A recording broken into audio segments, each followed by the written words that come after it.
এবার জলপাইগুড়ির খবরের দিকে নজর রাখবো। পুলিশি তৎপরতায় ভেসে গেল পাথর পাচার। কালজানি নদীতে অবাধে চলছিল পাথর পাচার, আর খবর পেয়ে অভিযানে নামে পুলিশ।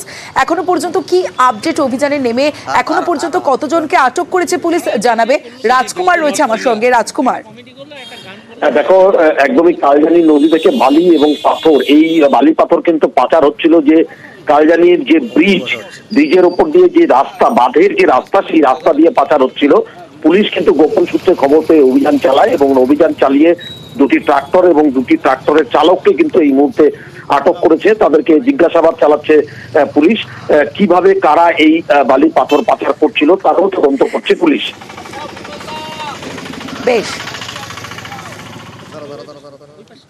কোথায় যাবে এগুলো? এগুলো যাবে বীরপাড়া। বীরপাড়ায় কে নিতে বলছে? এগুলো যে ঘরে কাজ হচ্ছে না, সরকারি ঘরে। সরকারি ঘরে? সরকারি ঘরে কাজ এই রাস্তা দিয়ে কেন? আর এই রাত্রিবেলা কেন? রাত্রিবেলা গেছি দিনের বেলা।